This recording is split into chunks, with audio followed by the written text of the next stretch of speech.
Now, let's go to baseball nuggets.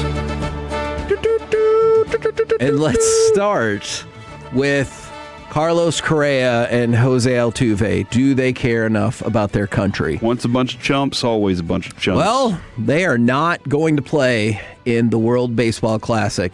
Should we wildly speculate it's because they don't care enough about their country? Or is it because pesky insurance got in the way? I think it's because they don't care enough about the game of baseball. I like that. I think the game of baseball should punish them for that. Yeah, well, I mean, Altuve and Correa have both already proven that they don't care about the sanctity of the game of baseball. But they're not going to play in this year's World Baseball Classic because they were unable to get insurance on their contracts, reports The Athletic. Without insurance, the two players would risk forfeiting their salaries for any regular season games missed as a result of an injury suffered during the tournament. All right, so on the surface, that makes sense. And so essentially both players are saying, like, hey, I don't care $50 million worth or whatever the exact number is for playing in the World Baseball Classic. But also, every other player either figured it out or they don't care? I guess so.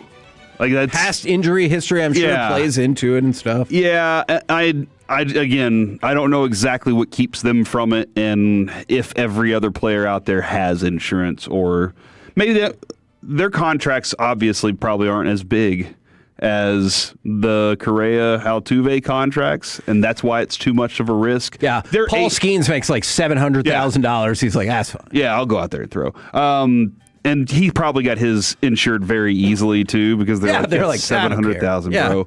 We'll pay that off with Altuve's. But those agents definitely are involved in this conversation too. Agents, accountants, they're like, look, you can't do it. We can't risk it because it's my cut too. Again. Have we ever found out, does the agent... I'm texting Derek. Oh, crap, I don't know if I can text him. I think he worked his own, didn't he? Oh. So I'll have to ask somebody and say, hey... From that to, well, this might sting just a little bit, the all-underrated team. The all-underrated team for Major League Baseball is out. It doesn't include any Texas Rangers. It does include Merrill Kelly, but again, he's not on the Rangers anymore. So the closest we had to an underrated player was a player that is not on our team anymore. We're going to get there, man. Okay. We're going to be just fine. All right. I like that. Who would you say is an underrated player right now? Yeah. Evan Carter's overrated Wyatt at this point. Would be my best shot. Wyatt's rated appropriately, I think. Jake Berger is rated appropriately. Yes. Jock Peterson's, maybe Jack Leiter's a little underrated. Is he? Or is he rated appropriately right now? Yeah, he's probably still rated appropriately. If I said he is underrated, that would probably be homerism. So, what about Rocker? Yeah, yes, he's definitely not Mackenzie overrated. Gore. I think he's kind of overrated. Crap. Higgy. No. The answer is nobody. Sorry. All right, let's go from that to, sorry, I don't have anybody that's underrated for the Rangers. I don't know if I like that one. 877-881-1053. Tell me. I would love to hear this. Yeah, if you can come up with one, I'd really appreciate it. And yes, thank you very much from the 956. That loss by the Broncos of 39-20, that was to the Giants. It was the next year that they lost even worse to Washington, 42-10. So, do they even belong? Yes. They kept, I mean, that used to be the thing on John Elway. It's like, hey, good for you to making it to the Super Bowl and getting destroyed. Like, in those 3 Super Bowls, he got outscored 136-40.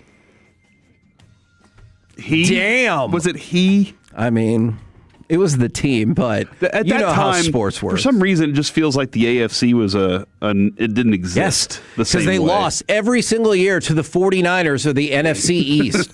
I know there were other teams sprinkled in there, but that's realistically how it fell. Keep an eye out on Eugenio Suarez, still out there. He has been mentioned with the Mariners, the Pirates, and the Reds as potential free agent destinations. Okay. Kevin, a couple names coming in. Josh Smith. No.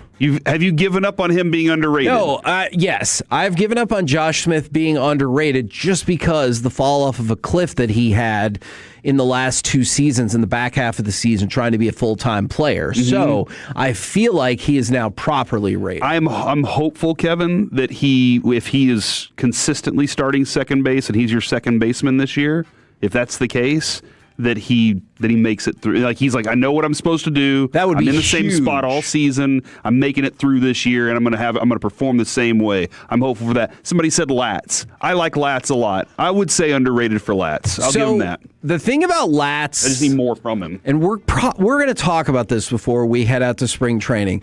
The thing about Latz is it kind of depends on what the Rangers actually end up doing with him. Because do you think he's underrated if he slides back into the bullpen after all because of his versatility, or do they go ahead and push him through as a starter, which word is that's what they're doing?